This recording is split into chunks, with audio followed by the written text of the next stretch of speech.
नमस्कार दोस्तों, जय हिंद। इस वीडियो में हम जानेंगे संसद के बारे में। ठीक है, तो संसद क्या होता है, कैसे होता है, संसद के कितने अंग होते हैं, संसद के कितने भाग होते हैं, उन सभी के बारे में टोटल डिस्कस होगा। ठीक है, बेसिकली इसमें राज्यसभा और लोकसभा के बारे में डिस्कस होगा। यहाँ पे आपको देख सकते हैं कि किस तरीके से आपको क्या क्या पढ़ाने वाला है। ठीक है, लोकसभा, राज्यसभा, उसके बाद लोकसभा के सदस्यों की संख्या, उसके बाद वर्तमान में लोकसभा के सदस्यों की संख्या, राज्यसभा के सदस्यों की संख्या और वर्तमान में राज्यसभा के सदस्यों की संख्या। उसके बाद इसका देखिए क्या है, कार्यकाल हो गया। ठीक है, महाभियोग तो राष्ट्रपति भी लगेगा। फिर यहाँ पे देखिए इसका चुनाव किस तरीके से होगा कि लोकसभा के पदाधिकारी, ठीक है ना, उसके बाद राज्यसभा के पदाधिकारी, इन सभी के बारे में टोटल डिस्कस होगा। वीडियो को अंत तक जरूर देखिएगा क्योंकि ये वीडियो बहुत ही इंफॉर्मेटिव है, आपको कहीं भी भटकने की ज़रूरत नहीं पड़ेगी। ठीक है ना, तो आइए शुरुआत करते हैं। पहला पॉइंट आप देख सकते हैं कि संसद को इंग्लिश में क्या हम कहते हैं।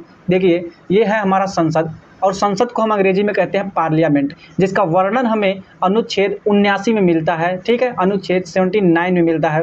इसके बाद हम देखेंगे कि पार्लियामेंट शब्द फ्रेंच भाषा से लिया गया है। कहाँ से लिया गया है? तो पार्लियामेंट का जो शब्द है वो फ्रेंच भाषा से लिया गया है। और संसद की जननी ब्रिटेन को कहा जाता है। संसद की जननी किसे कहा जाता है? तो ब्रिटेन को कहा जाता है। और संसद के कितने अंग या पार्ट होते हैं? तो 3 पार्ट होते हैं, राज्यसभा, लोकसभा और राष्ट्रपति। राज्यसभा, लोकसभा और राष्ट्रपति को मिलाकर संसद बनता है। और क्या कहते हैं, संसद के कितने पार्ट हैं? 3 पार्ट हैं। अगर बात करें संसद के कितने अंग हैं, तो संसद के 2 अंग हैं, राज्यसभा और लोकसभा। ठीक है, बेसिकली इस वीडियो में थोड़ा हम डिस्कस कर लेते हैं संसद के बारे में। संसद से कुछ जो इंपॉर्टेंट क्वेश्चन बन जाते हैं एग्जाम में, उसके बारे में डिस्कस कर लेंगे। उसके बाद हम लोकसभा और राज्यसभा के बारे में बताएंगे। ठीक है, फिर यहाँ पे देखिए क्या है, भारतीय संसद भवन का निर्माण एडविन लुटियंस व हर्बर्ट बेकर ने किया था। देखिए ये है लुटियंस और ये है बेकर। ठीक है, ये दोनों लोगों की इमेज दर्शाई गई है। फिर यहाँ पे हम बात करें तो संसद के बाहरी परिधि, देखिए ये बहुत ही इंपॉर्टेंट क्वेश्चन पूछा गया है। जितने भी पॉइंट आपको मिलेंगे सब क्वेश्चन याद पूछे गए हैं। ठीक है, तो संसद के बाहरी परिधि 144 ग्रेनाइट पत्थरों के स्तंभ पर टिकी हुई है। मतलब जो ये आपके सामने दिख रहा है, तो ये स्तंभ कितने हैं? तो टोटल 144 ग्रेनाइट के स्तंभ हैं। ठीक है, उसके बाद भारतीय संसद में भाषण देने वाले अमेरिकी राष्ट्रपति, तो क्या नाम है, संसद में आए थे अमेरिका के राष्ट्रपति, वो कहाँ पे भाषण देते हैं? देखिए आपको एक डायग्राम के माध्यम से मैं समझा दूं। देखिए ये है संसद, एक रफली समझिए। ये देखिए राज्यसभा, ये है लोकसभा और ये है लाइब्रेरी, और बीच में एक है सेंट्रल हॉल। और राष्ट्रपति जो होते हैं इसी सेंट्रल हॉल में ही आके भाषण अपना देते हैं। ठीक है, अब हम जान लेते हैं कि कौन से राष्ट्रपति कब आए, भाषण कब दिए, क्या कैसे है। ठीक है, देखिए यहाँ पे पहला पॉइंट क्या है, डी आइजनहावर, ये कब आए थे? 1959 ईस्वी में आए थे। और ये क्या नाम, संसद में भाषण दिए थे, इंडियन संसद में। फिर यहाँ पे बात करें जिमी कार्टर 1978 में आए थे। बिल क्लिंटन कब आए थे? बिल क्लिंटन आए थे 2000 ईस्वी में। और बराक ओबामा जी ये कब आए थे? 2010 ईस्वी में आए थे और ये भाषण दिए थे। ठीक है, संसद में। उसके बाद ये तो टोटल बात होगी जो संसद है उसके बारे में, कुछ इंपॉर्टेंट पॉइंट। अब हम बात करते हैं लोकसभा के बारे में। ठीक है, तो लोकसभा और राज्यसभा का देखिए आपको एक एक साइड लिखा गया है। ऊपर क्या है, इधर है लोकसभा, इधर है राज्यसभा। लोकसभा को हम निम्न सदन कहते हैं और राज्यसभा को हम उच्च सदन कहते हैं। क्या नाम है, लोकसभा को हाउस ऑफ पीपल कहा जाता है और काउंसिल ऑफ स्टेट्स किसको कहा जाता है? राज्यसभा को कहा जाता है। जनता का सदन हम लोकसभा को कहते हैं और चर्चित लोगों का सदन हम राज्यसभा को कहते हैं। क्यों कहते हैं? देखिए जनता के द्वारा भेजा गया, मतलब जनता के द्वारा चुने गए सदन को हम क्या कहते हैं? लोकसभा कहते हैं। और चर्चित लोगों का सदन क्या है? इसको एमएलए चूज करते हैं। अभी आगे आपको मिलेगा किस तरीके से क्या इनका निर्वाचन होता है सभी। ठीक है, उसके बाद देखिए आप अस्थायी सदन, इसको प्रथम सदन और अस्थायी सदन कहते हैं। किसको? लोकसभा को। और लोकसभा को द्वितीय सदन और अस्थायी सदन कहते हैं। ठीक है, तो युवाओं का सदन भी हम कहते हैं लोकसभा को, और राज्यसभा को हम कहते हैं बड़ों का सदन। ठीक है, अभी आपको ये सारे पॉइंट क्लियर हो जाएंगे, बस वीडियो को लास्ट तक जरूर वॉच करिएगा। फिर यहाँ पे हम बात करें, अगर इसका पीडीएफ अगर आपको चाहिए ना, तो पीडीएफ आपको टेलीग्राम चैनल पे मिल जाएगा। टेलीग्राम चैनल का लिंक जो है वो डिस्क्रिप्शन में आपको मिल जाएगा। ठीक है, इसको थोड़ा यहाँ कर दें। अब देखिए क्या है, लोकसभा में सदस्यों की संख्या। तो लोकसभा में सदस्यों की संख्या कितनी है? देखिए 552, अधिकतम सदस्य 552 है। अधिकतम का मतलब समझिए क्या, मान लीजिए किसी कॉलेज में 50 सीट अवेलेबल है, जिसमें से आपको 45 बच्चों ने एडमिशन ले लिया, ठीक है, तो आपका अधिकतम क्या हुआ, अधिकतम का मतलब टोटल सीटें 50 थी, लेकिन उस पर एडमिशन कितने लिए, 45 लिए। 50 ले सकते थे ना, अधिकतम 50 ले सकते थे, लेकिन 50 ने नहीं लिया और 45 ने लिया। ये होता है इसकी अधिकतम सीट या मतलब अधिकतम संख्या, ठीक है। तो अधिकतम संख्या कितनी है, देखिए थोड़ा सा इसको स्क्रॉल कर ले। हाँ देखिए अधिकतम सदस्य कितने हैं, 552। 552 अधिकतम सदस्य किसमें, लोकसभा की बात हो रही, लोकसभा की। राज्यसभा में आपको समझने में कोई दिक्कत नहीं होगा, बस लोकसभा को आप समझ जाइएगा, ठीक है। तो इसमें से 550 राज्यों और केंद्र शासित प्रदेशों से आते हैं और 2 एंग्लो इंडियन, ठीक है, इसको राष्ट्रपति मनोनीत करता है। अभी इसका प्रावधान खत्म कर दिया गया है, देखिए संविधान संशोधन 104 के अंतर्गत। फिर यहाँ पे बात करें जो 550 हैं, इसमें से राज्यों से 530 आते हैं और केंद्र शासित प्रदेशों से 20 आते हैं, ठीक है। फिर यहाँ पे हम बात करें जो एंग्लो इंडियन है, इसको खत्म कर दिया गया। फिर इसका स्ट्रक्चर डायग्राम के माध्यम से किस तरीके से रहेगा, देखिए संविधान संशोधन 104 के अंतर्गत एंग्लो इंडियन का आरक्षण खत्म कर दिया गया, ठीक है। अब देखिए क्या होगा, एंग्लो इंडियन होता क्या है, इसको आप समझिए। एंग्लो, मान लीजिए ये कोई अंग्रेज है, मान लीजिए ये कोई इंडियन औरत है, और बीच में जो संतान पैदा होगी यही होगा एंग्लो इंडियन, ठीक। आई होप आप समझ गए होंगे, ठीक है। अब हम बात करते हैं यहाँ पे, देखिए 2 एंग्लो इंडियन का जब समापन हो गया तो 550 टोटल अधिकतम सीटें तो बचेगी भाई ना। जब 552 था, 2 हट गए तो 550 ही बचेगा ना। उसमें से क्या होगा, 550 जो है वो राज्य और केंद्र शासित प्रदेशों से आएंगे, लेकिन एंग्लो इंडियन खत्म हो जाएंगे। उसके बाद इसी से आपको राज्यों से 530 और 20 केंद्र शासित प्रदेशों से आएंगे। और बात यहीं खत्म नहीं होती, फिर अभी आपको देखिए कि वर्तमान में सदस्यों की संख्या कितनी है, ये आपको थोड़ा समझना पड़ेगा बढ़िया से, ठीक है। 545 वर्तमान सदस्यों की संख्या थी, जिसमें से 2 खत्म कर दिया गया और 543 बचे। देखिए अभी 545 है, लेकिन जो 2024 में चुनाव होगा उसमें ये संख्या रहने वाली है, ठीक है। वर्तमान में सदस्य कितने हैं, 43 है।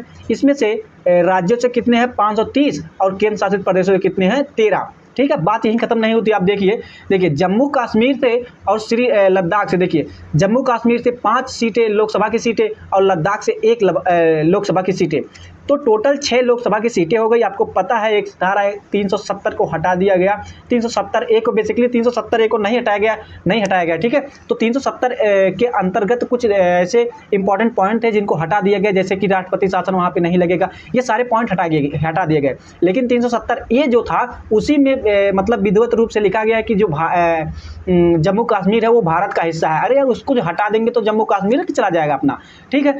तो ये 5 जम्मू कश्मीर से और 1 लद्दाख से, तो ये क्या हो गया, टोटल 6 हो गए। तो पहले ये राज्य थे, इनको केंद्र शासित प्रदेश बना दिया गया, तो ये केंद्र शासित प्रदेश में जाके जुड़ गए, ठीक है। तो पहले केंद्र शासित प्रदेश 13 थे, उसके बाद 6 और उसमें जोड़ देंगे तो क्या होगा, 19 हो जाएगा। लेकिन इसमें से 6 लेस हो जाएगा तो 524 हो जाएगा, ठीक है। आई होप आप समझ गए होंगे किस तरीके से इसका स्ट्रक्चर है, ठीक है।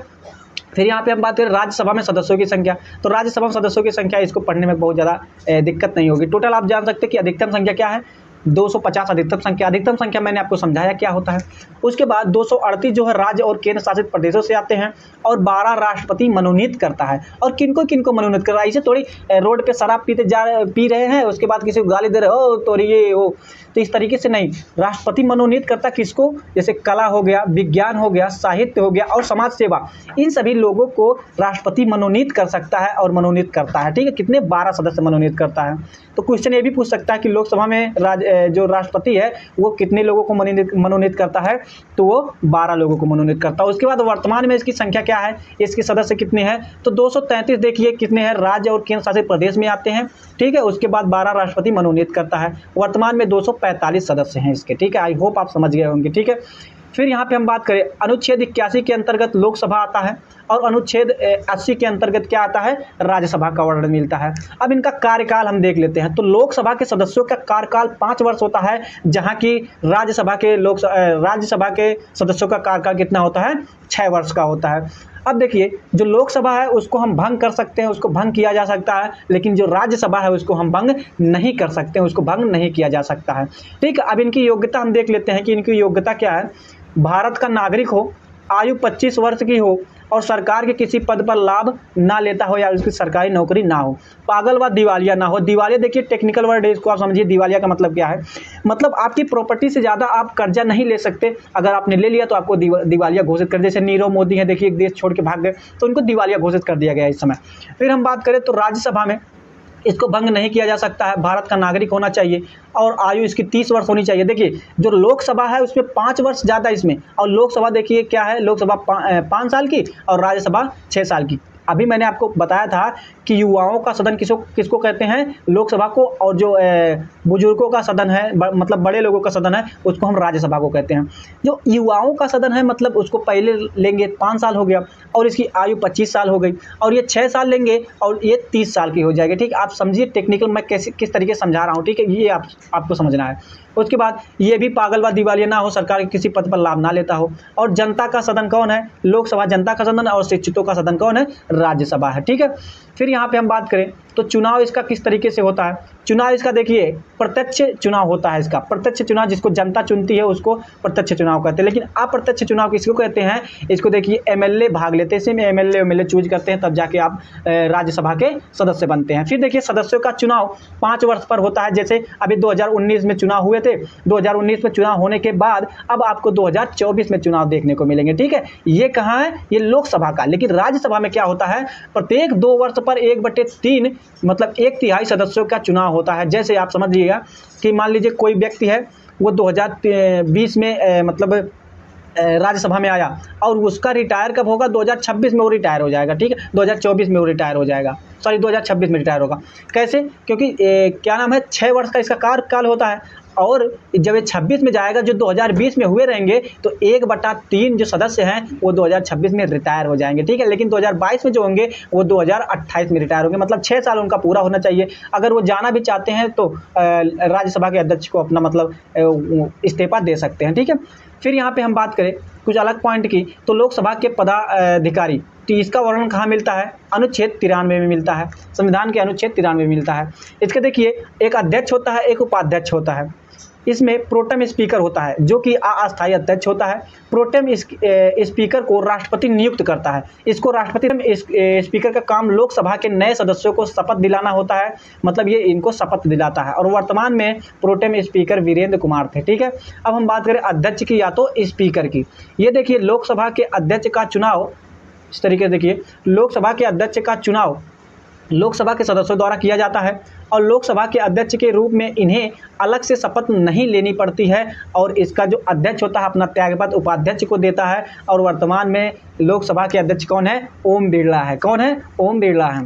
फिर हम बात करें नेक्स्ट पॉइंट की। अब नेक्स्ट क्या नाम है, लोकसभा अध्यक्ष के कार्य और इनके अधिकार क्या है, मतलब लोकसभा के अध्यक्ष क्या कार्य करते हैं, इनके अधिकार क्या क्या हैं, इन सभी के बारे में देखिए। लोकसभा के सभी कार्यों का सही रूप से संचालन करना और नियंत्रण करना। लोकसभा का अध्यक्ष ही संयुक्त अधिवेशन की अध्यक्षता करता है। जब किसी विधेयक पर निर्णय ना निकल पा रहा हो तो लोकसभा का अध्यक्ष निर्णायक मत दे सकता है। मतलब मान लीजिए, ठीक है, उसके बाद धन विधेयक का निर्धारण लोकसभा अध्यक्ष करता है।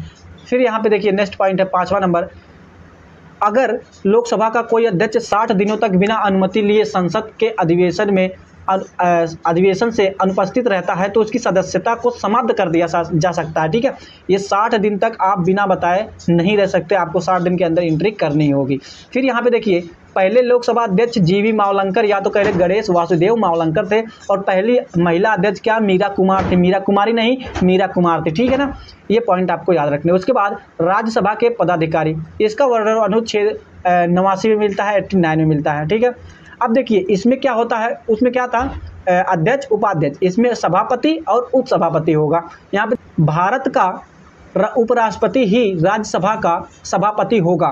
सभापति संसद का सदस्य नहीं होता है। जो संसद का सदस्य क्या नाम है, सभापति किसको कहते हैं? उपराष्ट्रपति को कहते हैं। ये संसद का सदन नहीं होता है। इसको अगर वेतन मिलता है तो ये जो इसकी अध्यक्षता करता है सभापति के रूप में इसकी वेतन मिलता है। ठीक है, फिर हम बात करें सभापति की अनुपस्थिति में उपसभापति उसका कार्य करेगा। ठीक है, फिर उपसभापति मतलब उपराष्ट्रपति, सॉरी सभापति मतलब उपराष्ट्रपति अपना त्यागपत्र राष्ट्रपति को देंगे। उपसभापति अपना त्यागपत्र सभापति को देगा, मतलब उपराष्ट्रपति को देगा। उसके बाद वर्तमान समय में राज्यसभा के सभापति कौन है? वेंकैया नायडू जी है। उसके बाद वर्तमान समय में राज्यसभा के सभापति उपसभापति कौन है? हरिवंश नारायण सिंह है। ठीक है, ये टोटल पॉइंट हमने डिस्कस कर लिया किसका? क्या नाम है, संसद से राज्यसभा और लोकसभा के बारे में। ठीक है, तो ये जितने भी टॉपिक मैंने आपको पढ़ाए, ठीक है, इनका लिंक आपको वीडियो के डिस्क्रिप्शन में मिलेगा। एक क्या नाम है, लिंक मिलेगा टेलीग्राम का, वहाँ पे जाके ज्वाइन हो जाइएगा। इसका PDF वहीं पे आपको मिल जाएगा। ठीक है, वीडियो पसंद आई हो तो प्लीज़ वीडियो को लाइक करिए, चैनल पर नए हैं तो सब्सक्राइब जरूर करिएगा, थोड़ा सपोर्ट करिए। थैंक्स फॉर वॉचिंग, मिलते हैं नेक्स्ट वीडियो में, तब तक के लिए जय हिंद, जय भारत।